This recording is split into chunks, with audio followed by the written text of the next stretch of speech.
Hey Connor, just wonder if you can start today by giving us a thought on the passing of Walter Gretzky.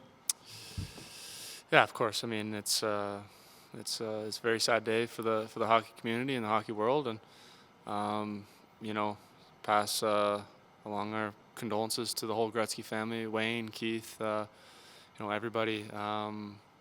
It's like I said, it's a very sad day for the hockey world to lose kind of hockey's dad almost. So it's like I said, it's very sad, and just you know, condolences to the entire Gretzky family. Thanks for that, Connor. If I can ask you a question about practice today. Now, obviously, Dave, wanted to send a strong message to the guys. And what did you take from him today? And his message to the group and what he needs to see from you.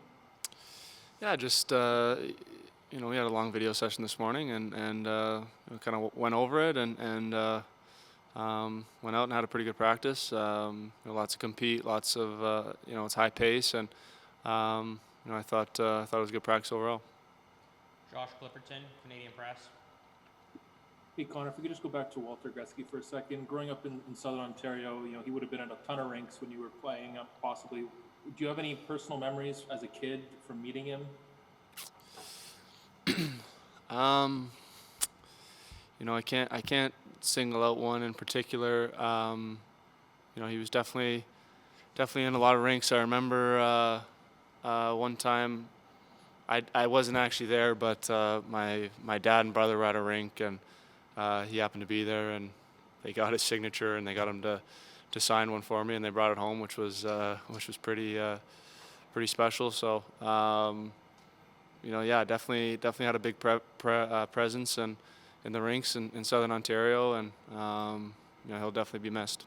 It's not often that a hockey parent is almost as famous as his dad, as his son, right? That's not normal. Yeah, it's not normal, but I think it speaks to the entire Gretzky family. It speaks to Wayne, and it speaks to Walter himself. Just such good people, and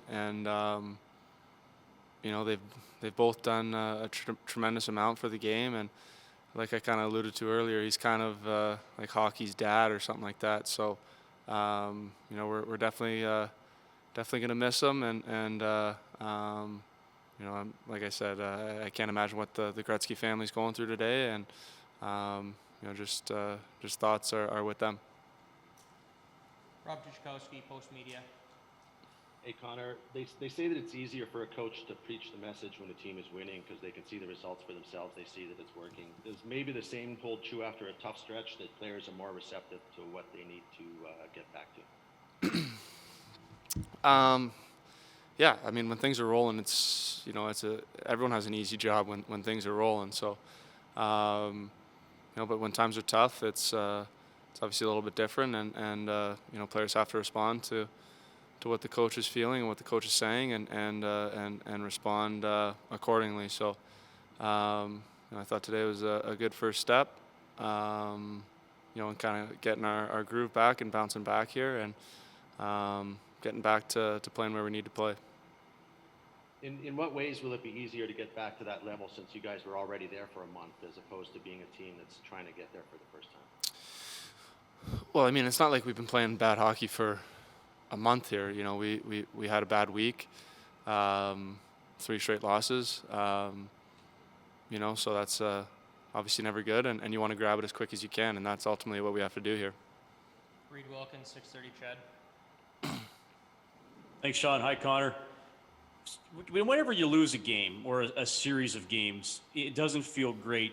Do you find there's value in feeling, angry, frustrated, or even embarrassed or sometime, provided you're then able to channel that into preparation for the next games? Like, do you allow yourself to feel those crappy emotions sometimes and then use it to channel energy going forward? You can feel whatever the heck you want as long as you channel it the right way. Everyone handles scenarios differently. Everyone handles losing differently. But I think ultimately, it pushes us and drives us forward. And I think that sense of urgency and that desperation has to be back in our game, like it was the throughout February. So, maybe something that we lost a little bit, and we have to get it back. Mark Spector, Sportsnet.